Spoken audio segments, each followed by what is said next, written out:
Um, so since it's recording, we can start. Okay, good evening and welcome everyone. My name is Lori Gross and I'm a member of the Board of Directors of the League of Women Voters, Frederick County. Am I properly positioned for the camera? No. Closer to the phone. Okay.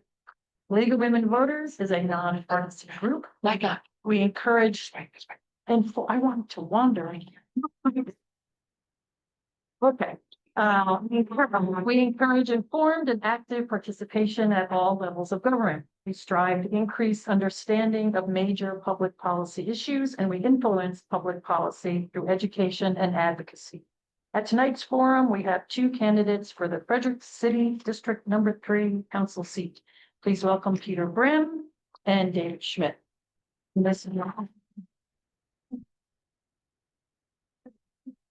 Mr. Schmidt is a former Marine and is the co-owner of Wag's Restaurant on South Market Street. And Mr. Brehm currently serves as the treasurer for the Frederick Center, a nonprofit dedicated to supporting the LGBTQ community of Central Maryland. Thank you both for participating tonight. Of course. And we do have a sign language interpreter behind me. Thank you to her as well. And our moderator tonight is Dr. Betty Mayfield. She is past co-president of the League of Women Voters of Frederick County and is professor emeritus of mathematics at Hood College. Thank you, Betty, for being here. And Betty will tell us the rules for tonight's forum.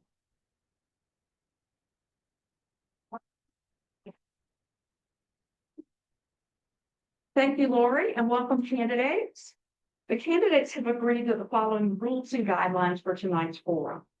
We'll start with each candidate giving an opening statement. They'll have 2 minutes each to do so. Afterward, I will begin asking questions. Generally, the candidates will have up to 1 minute to answer. There will be a few exceptions when we will allow up to 2 minutes. If the answer time has been extended to 2 minutes, I'll say so at the end of the question. Otherwise, assume the answer time 1 minute. Our timer this evening is League Treasurer Sue Conkle. She'll start the timer when you begin answering, and she has cards she'll hold up when you have 30 seconds left, and again when you have 15 seconds left, and then she'll call time when your time is up. We ask you both to be respectful and wrap up with only a word or two at that point. At the end of the forum, each of you will give a closing statement in 2 minutes. If everyone's on board, we'll get started. Peter Brehm will visit his opening statement first, and then David. Great. Thank you, Dr. Mayfield. We have thanks to the League of Women Voters for organizing this forum, and I appreciate that.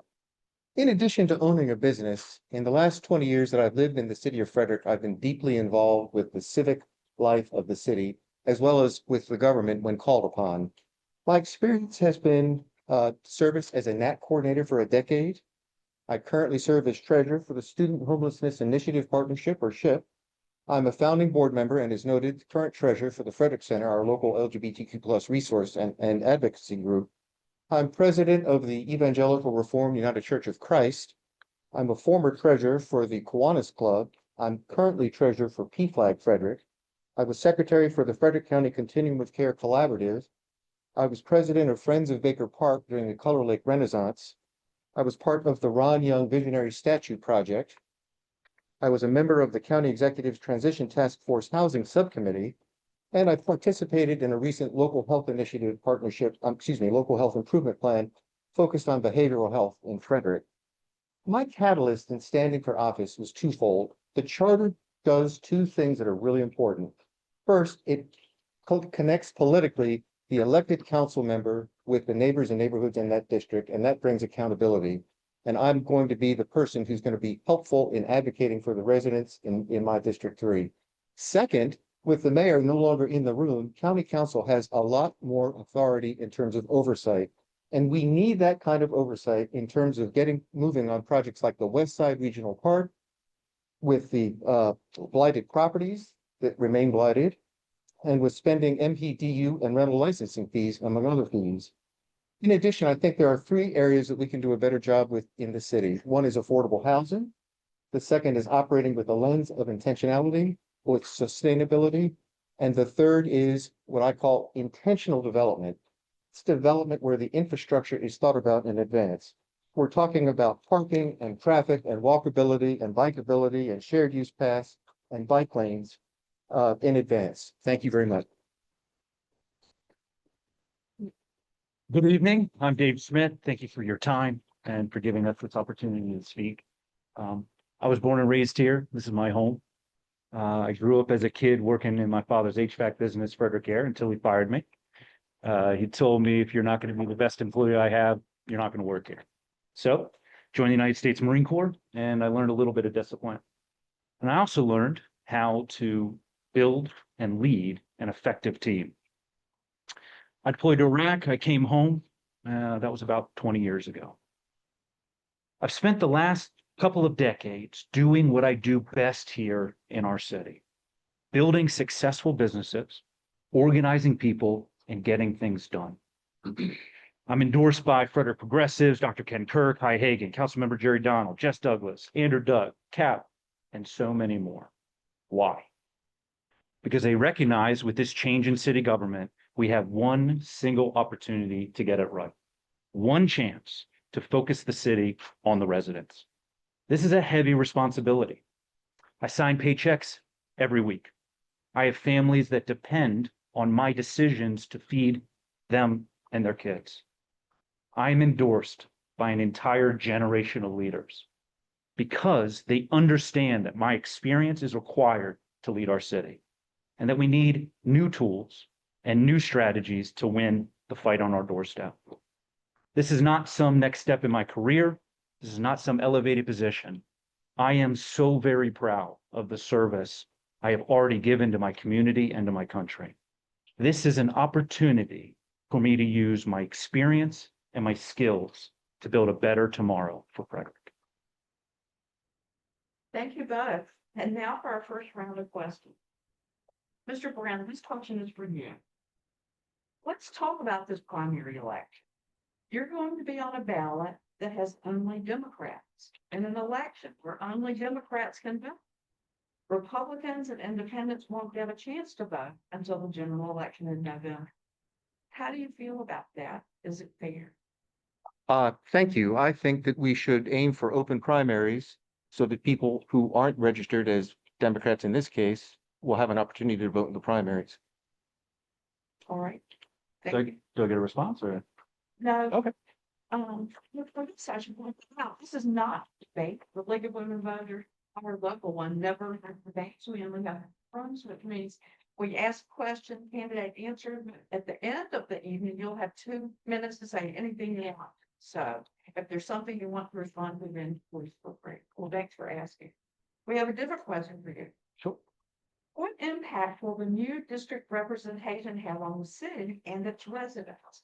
And do you think the process of redistricting was fair and transparent? Oh, phenomenal question. Thank you. So no, it wasn't fair and it wasn't representative of the city. I'll get into that in a second. About 10 years ago, I wrote an op-ed in the paper that pointed out that the only representation we have ever had in the city for a generation has lived north of Patrick Street and west of Market Street.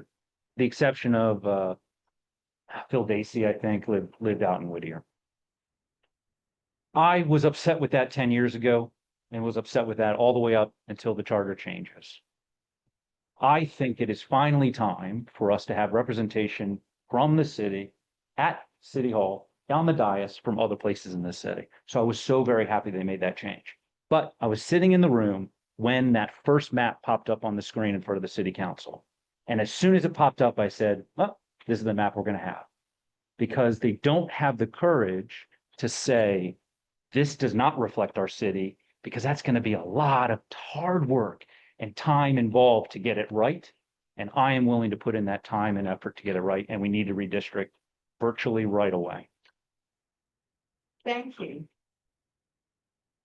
For our second round of questions, we're going to give you 2 minutes to answer this question. Mr. Brown, affordable housing is one of the top issues in the city and the county. It's a complex problem. As a city council member, where will you start? You got 2 minutes. Well, that's a great point. First, the city and the county have hired a consultant to find out what the housing gaps are for every income tier. that's going to be a great starting place for us to figure out our priorities as it relates to that. The second is we've got $4.2 million in MPDU funds that are unspent. And so as part of that, I think we need a plan, once we have that priority together, to start working on building that housing. The other issue is the in lieu fees. And I am leaning towards not allowing the in lieu fees to be paid. But if folks say, no, that's unwise, because I think we need to make that decision in consultation with people who are housing experts, I'm perfectly willing to have the NPDU fee increase so that it actually reflects the cost of building housing units. So either way, I just think we have to change that equation, because right now it's too easy for the developers to buy out of the 12.5%. And that leaves us without the housing we need, as well as the other programs that are being paid for by the MPDU fee. Thank you. This might be a good time for me to silence yourself.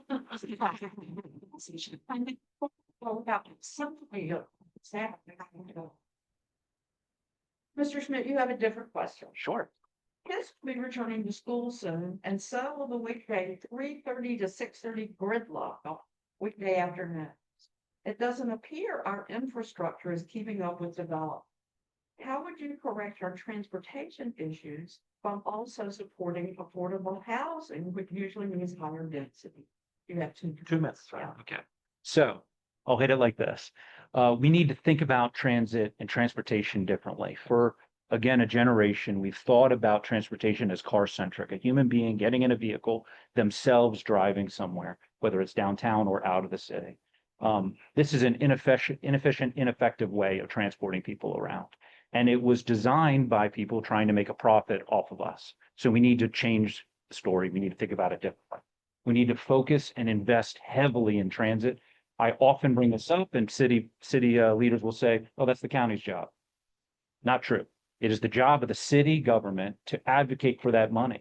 Same thing at the county level, same thing at the state level, same thing at the federal level. We need to be so annoying and so persistent and so much energy and advocacy that they do what they need to do, which is give us more investment. So that's one side of it. The other side of it is we need, and I've talked about this for about 6 months, we need some kind of downtown circulator. If you ever go to Annapolis, you don't go and park downtown in Annapolis, unless you're crazy. You go and park near the Navy Yard, you get on a little trolley or tram, and that takes you downtown into Annapolis. We can do the same thing here. So often, I ask, why don't we do this? And they have all sorts of reasons why not. I'm just looking for as many reasons as possible to get it right.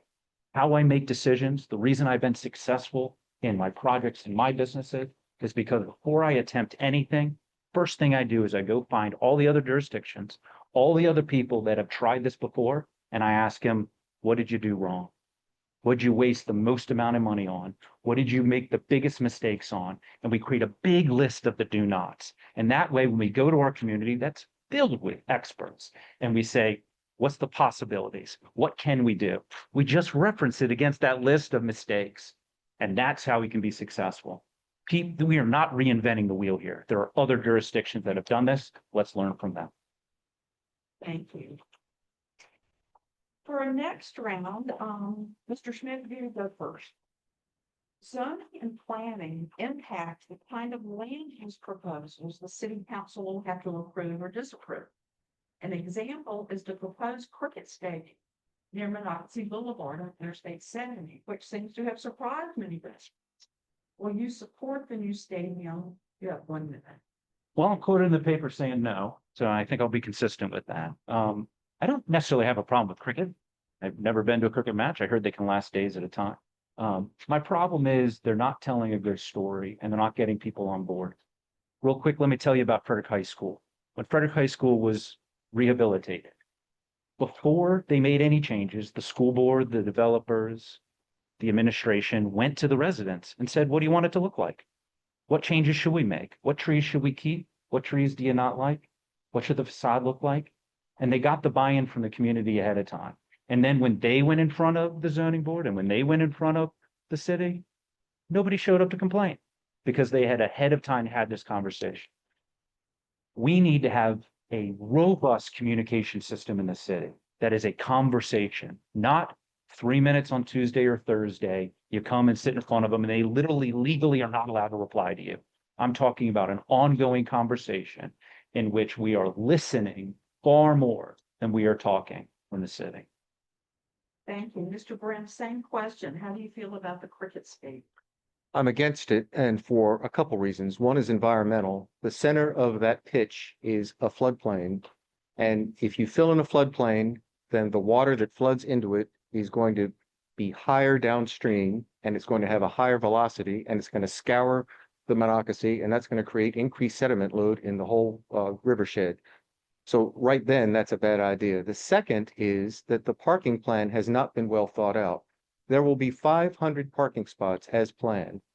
The stadium is being built to accommodate up to 10,000 people unless they have an international, like an Olympic event, in which case they'll bring in professional golf stadiums like you see on TV, and it can go up to 25,000 people. Their parking plan is to have those people park at FSK Mall, the Great Frederick Fairground, Oakdale High School, and Key Stadium, Harry Grove Stadium, and bus the people in. So that's hundreds, potentially hundreds of buses up and down Monocacy Boulevard and East Patrick Street. I asked, well, is there going to be a stoplight at the front? And the answer was no, we're going to have people direct traffic. So I just let you think about reduced floodplain as well as the mess of what that traffic is going to be. And we'll talk about light pollution and noise pollution later, but let's just stop right there. Thank you. Mr. Brehm, you're first in this next round. What's your relationship with the incumbent Mayor O'Connor? And how will you work with the mayor's office if you're one? I think I have a good relationship with the current mayor. I certainly have been involved with the city through the Frederick Center as well as the SHIP. And we get along, I think, in a cordial manner, so I don't have a problem with that. I think it's important to recognize, especially with the charter, that we have an executive function now and a legislative function, and it's going to take both parties collaborating in order to make the city work. So I would not want to be annoying with the mayor, but at the same time, I want to hold the mayor and the mayor's programs accountable for what the budget is supposed to be getting accomplished. Second question. I do want to be annoying. I have a good working relationship with the mayor. I've known him for many, many years. We've knocked on doors together. I think that he has a wealth of institutional knowledge about the city, but I think that he doesn't move fast enough. I'm not speaking out of turn. Said this to his face, that unfortunately in the city, for those that have, it's okay to be comfortable. It's okay to not make dramatic changes. I am prepared and ready, and I've told him it's coming, to be as annoying as required so that we can actually get things done. I don't mind sitting outside his office and knocking on the door for 18 hours straight, because so much of our local government is the path of least resistance. And if you elect me, I assure you that the path of least resistance will be doing what is necessary for the residents to get what they need and to get things done. Thank you, Bud. Mr. Brown, in the Fifth District especially, the Downtown Frederick Partnership is a highly influential organization. If elected, how would you work with them?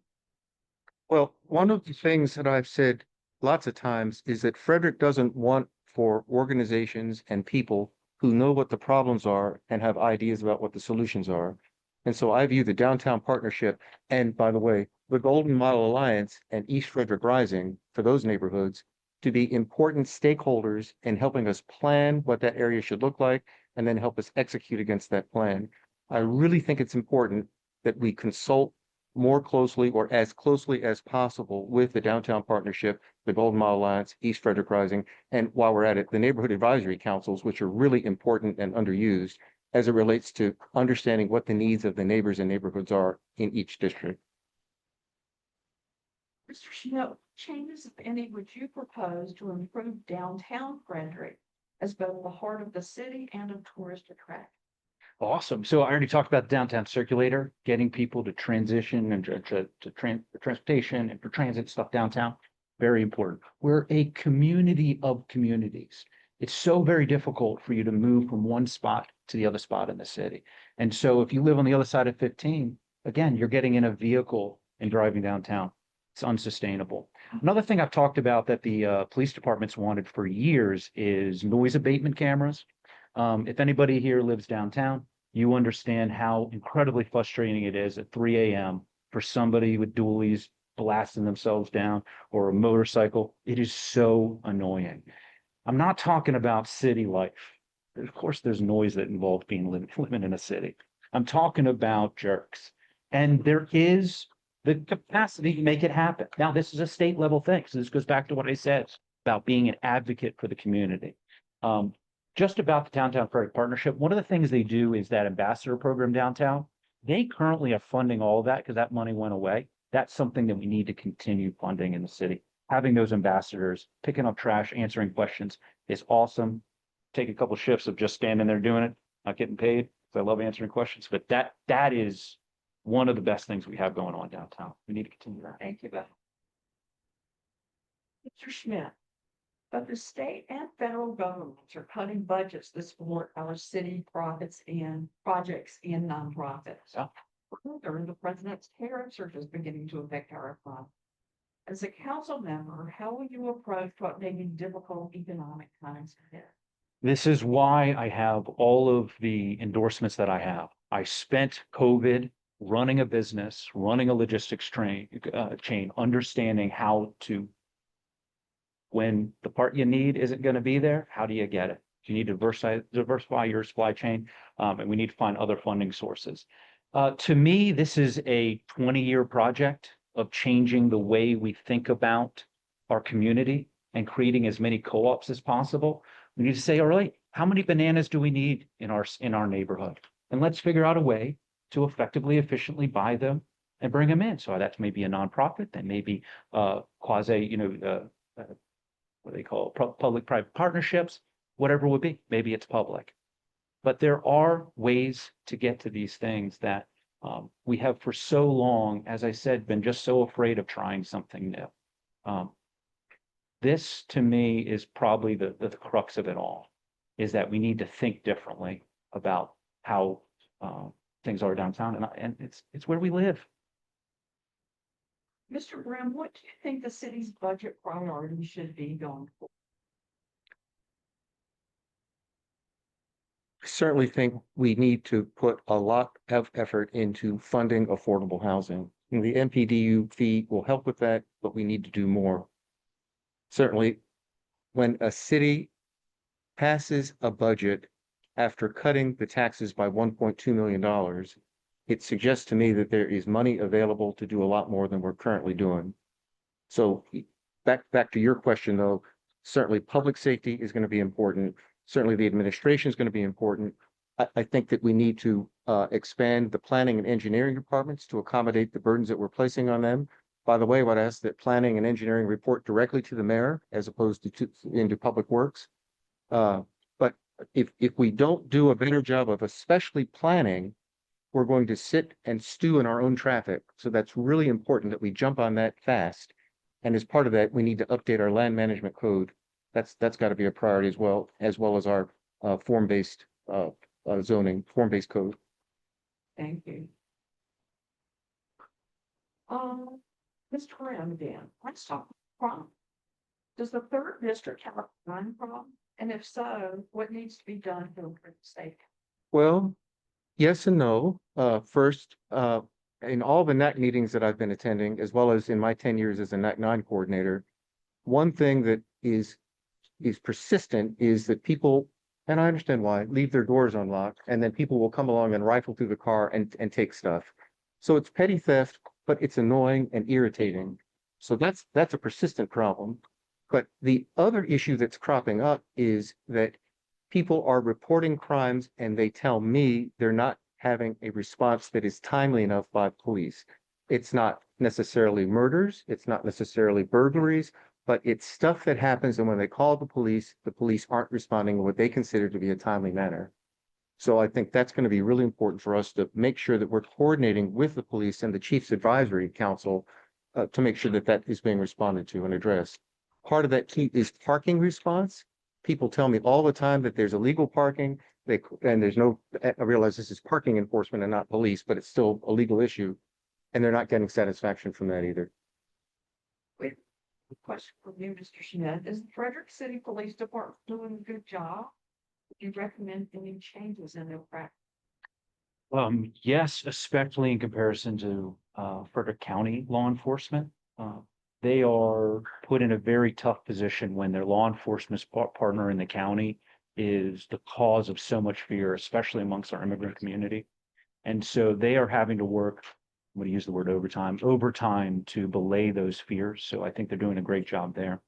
I talked earlier about giving them the proper tools that we need to invest in that and make sure that they if they have a tool and it exists, we should give it to them. But so much of what they do is really a mental health intervention. It's not a crime. And we are wasting their resources and their time. Law enforcement professionals, people whose job are to protect us, we're wasting their time by having them be counselors. And we need to invest heavily in mental health. Please check out my idea is to have a quality of life director, quality of life department in the community. Love to talk about that later on how we can solve it. Thank you. Mr. Schmidt, what are your top legislative priorities for the city? And how do you plan to achieve them? Yeah, sure. So first and foremost, we need to work on the APFO. We need to get rid of fee and lieu. Been talking about it for about 6 months. We have to stop pretending like the developers are acting in good faith. And I don't mean that they're not good people necessarily, that the person running that company or the board is terrible. But the attorney that they send to City Hall to argue their case, their job is to extract as much as possible for as little as possible. And I don't begrudge them their job, but we have to understand that. So much of what happens in this city when people get upset is because we're about to do some development or something right next to us. And they're upset, it's in my backyard. When we should have been upset was back when we wrote the rules that allowed that to occur. And so by educating the community, by building a robust communication system, we can educate and be prepared for when those changes need to be. So that's step one. Number two is, and I think that this is unfortunately going to be a long battle, is we need to move some of the transit into the city. It is our residents, it is our community that needs this so very much. So we need a little bit more control of that. And then I think probably the third is an entire package of legislation for election reform. I sent a letter to about 1,000 unaffiliated and said, you're about to pay for an election that you're not going to participate in. I am not going to receive a single vote that matters from a Republican or an unaffiliated in the city. And yet, in the last couple of years in Frederick County, we've added 1,300 Republicans, we've added 1,600 Democrats, and 6,600 unaffiliated. We are not having a conversation with the whole community because it's in the best interest of those that have been in office before to keep the rules as written. If I win, it won't be in my best interest to keep the rules, to change the rules, but I'm going to do it. We have a few questions now about our immigrant community. Mr. Schmidt, first, how do you feel about non-documented residents voting in this election? Sure. So this is my perspective. When I was in Iraq, I served with men and women whose spouses were back here going through the same fear, going through the same hard time. They were serving the country that I love so much, just as much as anybody there. They were on various places inside of their immigration journey. And the idea of somebody who has given so much to us, has sacrificed so much, to not participate in picking our mayor and our city council, to me, is insane. Now, the federal level, perhaps voting for president or voting for Congress, these are functions of your citizenship, right? If you decide about the country, you're a citizen. But at the local level, I want as many residents as possible to vote. If we fix our immigration system, I'm okay with having a different conversation. But until the federal government gets its act together, my goal is to get as many people to vote as possible and restrict that as little as possible. Mr. Broom, same question. How do you feel about non-documented resident particulars select? Yeah, I feel that if somebody is living in Frederick and working in Frederick, recreating in Frederick, sending their kids to school in Frederick, shopping in Frederick, that they are equal to me in terms of their residential status. I will note, and I said this, it was in the newspaper, that there are some people who are really upset about that, and I'm perfectly happy to revisit that discussion. But again, my personal feeling is that somebody who's a resident of the city and on their immigration journey is a resident and should be able to vote in city elections. Mr. Brown again. Frederick City Police have a policy of not inquiring about immigration status during their engagement with residents, even if they are arrested. As you know, this is different from the county's approach. Do you agree with the current city police approach? I do, and I find the 287G program to be shameful. And I'll echo what Kim Dine said. He was chief of police before Hartkiss, before Lando. Chief Dine said, "We are the police for everybody in the city. And we want everybody in the city to be able to approach us with confidence that we're going to help them in their time of need." Anybody who brings in resident or immigration status into that conversation is putting a barrier between the police and the citizens. And I will subscribe to you that we want our police to be community policing, and community policing means everybody in the community can trust the police and work with them. Mr. Smith, same question. I think it doesn't surprise anybody. I went at the last 287G annual report, I went and I spoke because I thought there was a couple of very important things to get out in public.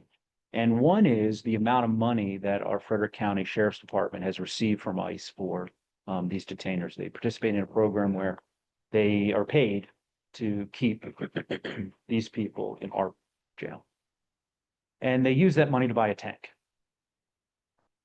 So I thought it was important that we brought that out in public. The other thing I asked the sheriff was a tank, an MRAP, an armored vehicle.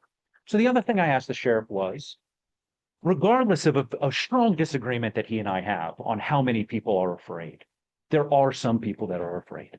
Okay. Again, I think much more than he would admit. And I said, what is your department doing to allay that fear? Are you having conversations about the fact that your residents are supposed to trust you? And he said, they're not even having these conversations. And I thought it was very important that he said that in public. Thank you.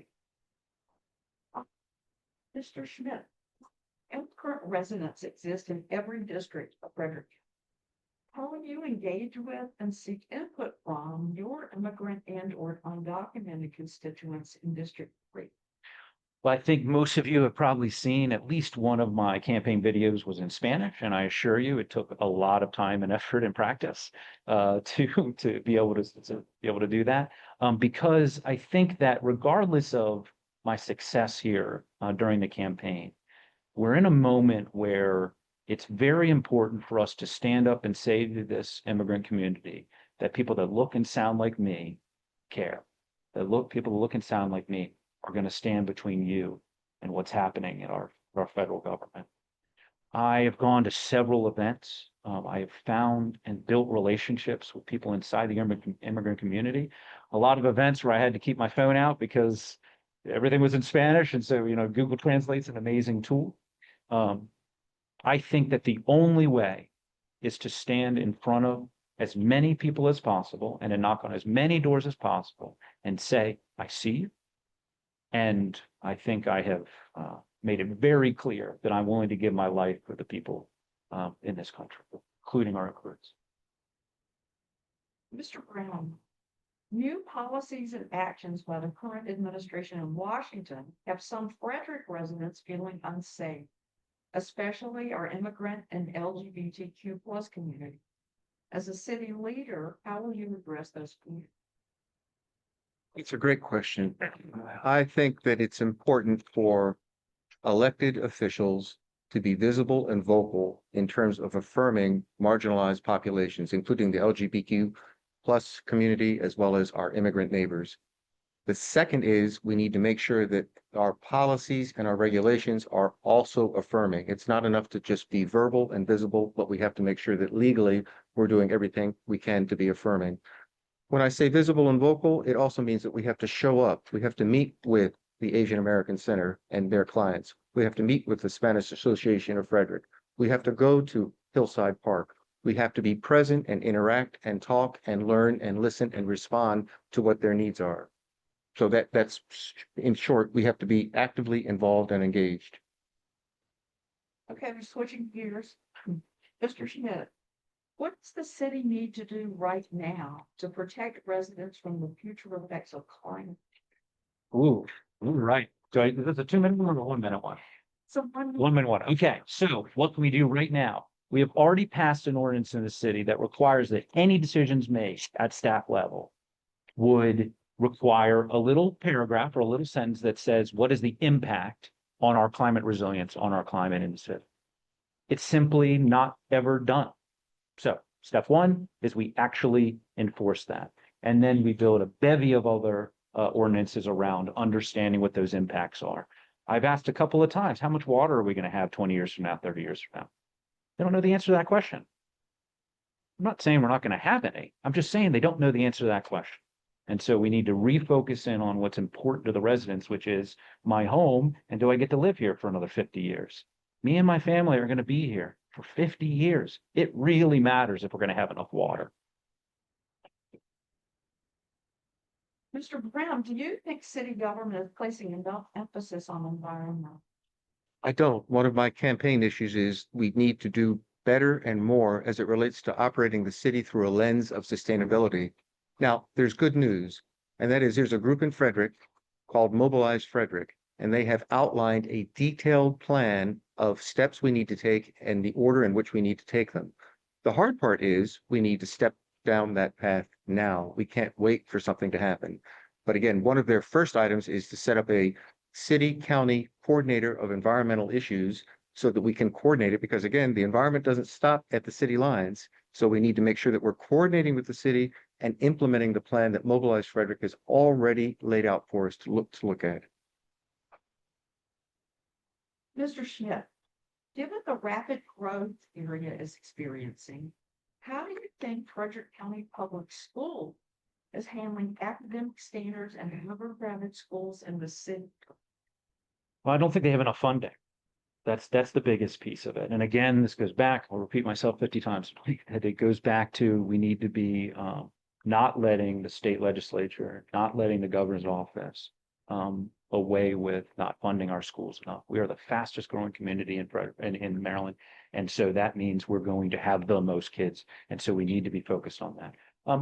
Academically, fine. There is certainly, there are been some tough moments, both with isolation and things that they've had to deal with. I have faith in the majority of the school board, with the exception of a couple of school board members. Probably goes without saying. And I believe that they are doing what they can with the resources they have. I have been beating this drum for 20 years. Our teachers should be the highest paid people we have, not barely surviving. We should not pay them with what we have left. This should be the first thing that we as a community pay for. If we're going to waste $1, how about we waste it inside the mind of a child? Thank you. Mr. Schmidt, we've talked a little about the lack of affordable housing. Along with that, some neighborhoods are experiencing gentrification, where new houses dwarf 60-year-old ranchers and newly renovated apartments are renting for well over $2,500 a month. Do you think the city should invest in preserving the character of some of our neighborhoods, and if so, how? 100% we should focus in on keeping those things that are worth having around. But my question is, what are we building now that's worth having around for 100 years, 200 years? Virtually nothing. This is to me a tragedy because it's part of what you can't see it. I have the spires tattooed on me. I love this place and the character and what it looks like. I live in a 120-year-old little house on 6th Street that used to be like 400 square feet. Then it was expanded to like 900 square feet, 100 years ago. And my work at WAGS is another demonstration of how much I care about keeping these things that are such the character of the city. But how do we get prices down? And the answer is stock. We need more and more homes. We need places for people to live. We are inside, sadly, a market economy. So what do we need to do? We need to increase supply. My years working in the building trades, I understand how to get things done. This is number one, what we need to do is we need to increase that. And so that will lower the cost of housing for everybody. Mr. Brown, downtown continues to be a successful tourist attraction. In your view, what improvement or changes need to be made to grow this part of the city? Well, one will be the completion of the conference hotel. The second would be the creation of a tourist management bureau that would help organize the city as it relates to the coming influx of tourists that I think we can expect. Visit Frederick is not doing that. We need something that's city-centric to help with that particular aspect of having visitors come here and then showing them what they can do and organizing what they can do as part of that. I would also suggest that we tax or put fees on Airbnbs because they're taking housing stock from rental and people who want to buy a house. They're creating noise and parking problems for the people who are living in those areas. And I'd rather see those rooms get channeled to bed and breakfast and hotels because the bed and breakfast and hotels also have a regulatory burden that the Airbnbs don't have. So those are the things that I would suggest. Mr. Schmidt, what impact will the tightening of state and federal budgets have on Frederick's parks? Well, not only will it remove kind of current programs and things that have already existed, but it also means that we need to, unfortunately, we haven't invested enough ourselves in the city in the arts. And so it's kind of removes everything, right? Because all the funding has happened from these higher levels.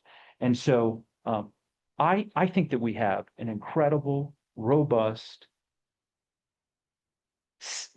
set of artists in the city, but they cannot afford to live here and they can't afford to stay here. And they are being, as you mentioned earlier, gentrification, they're getting pushed out of our city center. And so we need to replace that federal funding with whether it's, again, co-ops, whether it's private public partnerships, but we need to create spaces downtown that I believe, I think it was Churchill that said, if it's not the arts, then what are we even fighting for, right? So we need to invest heavily in spaces that allow young artists, new artists, returning artists to not, to be able to afford to do the art that they want to do. And I'm sorry. The point is, we have not invested enough. We need to replace those funding sources with local sources. Thank you. Mr. Graham, is the city of downtown and elsewhere to keep young people engaged in our community? Well, we have work to do because if there's no place to live, then it's kind of hard to have recreational opportunities. So we have to start with the affordable housing as part of that. But the answer is no, we should do more to provide programming and activities that a wider range of generations can take advantage of. And Mr. Brown again, as a council member, how would you enlist help and support from Frederick state and federal leadership for the city's initiative? Well, that's a great question. You know, one of the things I've worked with Chris Fair for years and years, he's a state delegate. I've worked with Karen Lewis Young, she's a state senator. And one of the comments they often make is the missed opportunities that have occurred between the city and the state delegation as it relates to tell us what your needs are financially. The delegation will ask the city, tell us what your problems are, and tell us how we can help. And sometimes it's crickets in response. So we need to do a better job of collaborating between our city officials and our state delegation. Absolutely. Mr. Schmidt, if you could write and enact a new law right now to change or eliminate an existing law, I would stabilize rent in the city. I would. So one of the things that's happening is my little house on 6th Street, I bought for $190,000 back in 2016. If Zillow is to be trusted, it's supposedly I could sell it for $390. That's insane. And so what's happening is property owners, and these are not city residents, these are businesses that own properties in the city that are using them for short-term rentals or rental properties. they are seeing that value go up and they're seeing dollar signs in their eyes. And so they're doing everything they can to get rid of the current residents so that they can jack the prices up. If I could just snap my fingers, I would make those increases to rent be stabilized, what they call it, down to an acceptable percentage each year. Again, the goal is not to punish. The goal is to make sure that if you live here in the city and you've been paying your rent, you get to stay living here in the city. And so if I could just snap my fingers, that's what I would do. Oh, I wanted. Our last round of questions. And you will be given 2 minutes to answer this question. So, Mr. Schmidt? Yes. We'll ask you first. What will Frederick be like in 5 years? And what will you do to impact that vision? All right. So 5 years from now, I'm going to knock on, hopefully for somebody else, hopefully I'm not running for office again. I'm going to knock on another 33,000 doors. And at those doors, people are going to say, I can afford to live here. That's the 5 years from now goal for me. That would be the best possible solution. The other thing is 5 years from now, if I'm elected, I will build a system inside of District 3, which I hope we replicate throughout the entire city, that is all the way down to the block level. I want to go find a person from every 10 or so houses and say, look, when the city's going to make a decision, I want you to just ask your 10 neighbors and come back and tell us what it is. And the city council member needs to be in the room for all those meetings. This is certainly part of my time in the military. The reason why the Marine Corps is the most effective fighting force in the world is because they push decisions as far down as possible. When you have 2 or 3 guys in a room out in the field, they get to make important decisions because they understand what's in front of them. Same thing here at the city. I see the role of city council and of city leadership as upside down pyramid, that it is not a position of honor over everyone and I'm right and I'm the smartest. It is the opposite. My job is to gather the collective expertise, interests, and values of the community and distill them down to understand them better, to make better decisions. That's the job. So 5 years from now, what it looks like is when somebody wants to put a cricket stadium in, the community knows it's coming. The community knows everything about it. And the community has decided well ahead of time if this is going to be something we're going to accept or not. And that structure is in place. And then I'll go back to bartending and no one will ever have to hear from me again. Thank you. Mr. Brehm, same question. What will Frederick look like 5 years from now and how will you influence that vision? Thank you. I think it starts with making sure we update our land management code, which is outdated. I think we need to update and have on hand our form-based codes. I think we need to have in place small area plans for every part of the city. And once we have these plans, then we can consult as widely as possible with the neighborhood advisory councils and other stakeholder groups like the Golden Mile Alliance, like the Downtown Partnership, like East Frederick Rising, in order to vet those plans and see if they make sense from a residential standpoint or a resident standpoint. As part of that, we need an updated traffic plan. Once we have an updated traffic plan along with the land management code, I think we have a real opportunity along with these other plans to then institute things such as expanded transportation. We're in a car culture. We're not leaving a car culture anytime soon, but we have to make a parallel investment in public transportation, which means longer hours of operation, more frequent stops, and more routes in order for people to have the confidence to make a jump from their car into public transportation. We need to make sure that as part of those plans, the city is walkable and bikeable, including the addition of shared use paths. We need to make sure that our parkland keeps up with the residents so that we have green space, which is so important for our behavioral health as well as the health of the local environment. As part of that, we need to make sure we have the affordable housing in place. And that doesn't mean just large projects, but smaller infill projects. I don't think we're going to benefit if we just have large affordable housing projects. We need to mix it up with these neighborhoods and have people living throughout the city, not just in concentrated places. And then lastly, we would be operating the city through a lens of sustainability. Every decision we make has that consideration taken into account so that we understand what the economic, the environmental cost is of whatever that decision is. So, Thank you. And now each candidate will be given 2 minutes for a closing statement. We'll go in reverse alphabetical order. So Mr. Schmidt, you're up. Fantastic. 2 minutes. Well, thank you for your questions. I'm happy to stick around tonight and discuss policy until everyone's ears fall off. But it is not lost on me that we sit here tonight at the League of Women Voters Forum, an organization formed to fight injustice. Part of that wall fell in 1920 when, with ratification of the 19th Amendment, you asserted your unalienable right to be heard, to vote. But it wasn't until 1974 that everyone in this room had the right to have their own bank account. 54 years. Since that time, because of efforts by your organization and others, we have had a steady march towards progress. Because of these hard-won protections, portions of our city are doing very well. They're comfortable. But I've knocked on over 3,500 doors. Most of the city is still fighting to be heard. They're still fighting for economic justice. They're afraid. They're afraid that they won't be able to make rent. They're afraid that their children will never live here. They're afraid that their parents are going to be forced to move away in retirement. For a generation, we've seen small incremental change over time, studies, committees, endless talk. We need to have the strength and courage to actually do something. Ballots are showing up this week.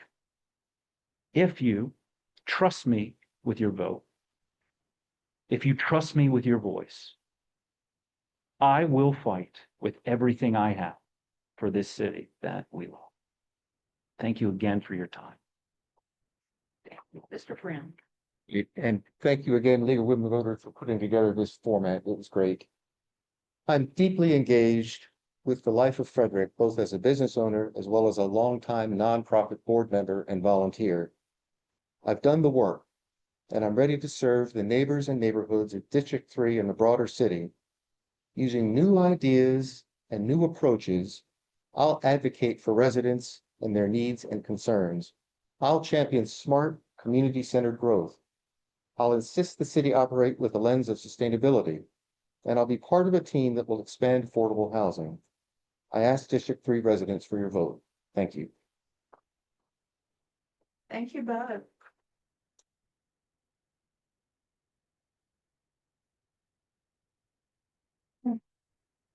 I'd like to thank our two candidates, both for being here tonight and for caring enough about our community to run for public office. We are involved. And I'd like to remind those of you that you're eligible to join the League of Women Voters. We're open to all genders and all things. So, you know, we are the League of Women Voters, and for many generations, we've had people who held even president, right? So we love doing this, and we're so grateful to you. Thanks to our technical team headed by Kate Jones, our current president, for our timer, Sue Kunkel, and Nanette Hobson, our voter services chair, who has done incredible work, has 7 forums. This is just the first of many.